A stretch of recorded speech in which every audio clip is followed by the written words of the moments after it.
record out like 3 years since I had a studio album. I've had a couple of gospel records out, a live record out, and so this album's so strong. I mean, I was kind of like in a funk a little bit because I was very discouraged with smooth jazz, all of that stuff, if I can really talk about it. I was kind of discouraged where radio was going, and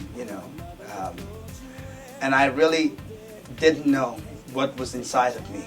I had no idea what was, whether I would come into my studio every day, turn it on, mess around, and just go back out and sit and watch, Dr. Oz or something.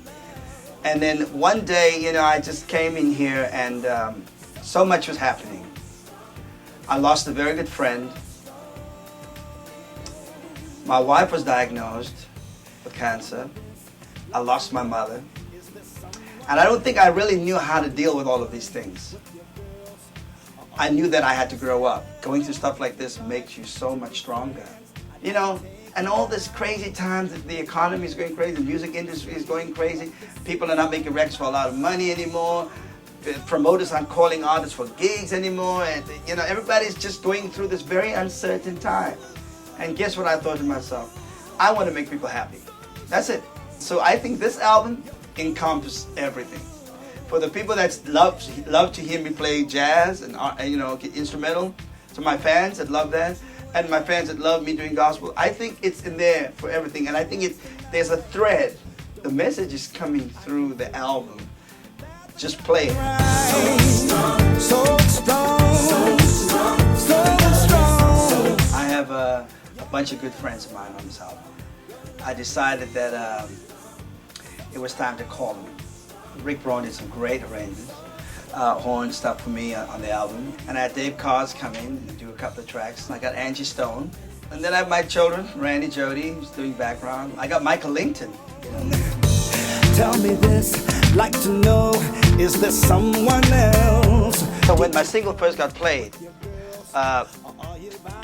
which was Please Stay by the Drifters, but when it came out, it was like the #1 song on radio.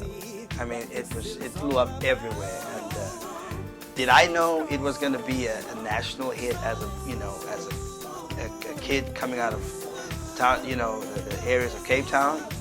No idea. I mean, I was just too happy to make a record. Belovendste zanger. In Afrikaans means most promising artist. Let's put it this way, people. I was there in 1975. Where were you? I have the box to prove it, y'all.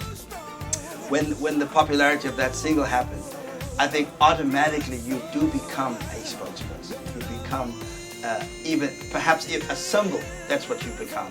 A symbol of hope and a symbol of change, because here are people like Cape-colored people in Cape-colored areas, and the blacks and the whites that finally listen to a young black kid on the radio sing him live for the first time, and they go like, wow, he's on radio, white radio. White kids are in love with me, So it was like, you do become that symbol, even though you don't realize it. But it's something that sort of happened to me over time. Like right now, I'm 48. Right now, I know what it means to be South African. I know what it means to South Africans to see me do well in America and the world. Because again, you become that symbol of hope.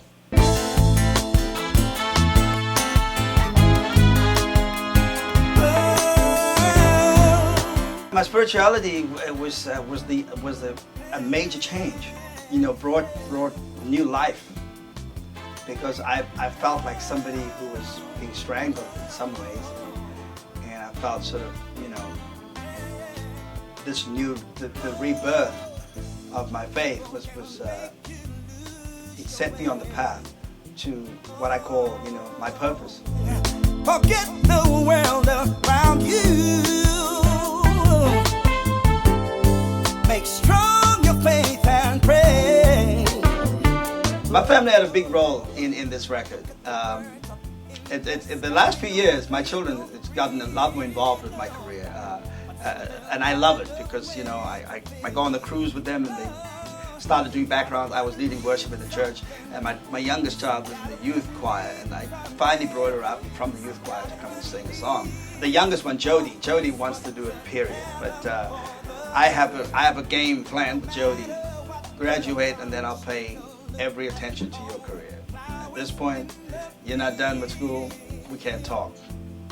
I'll let you sing with me from time to time, but I want you to graduate. You gotta believe in something. You gotta believe in something.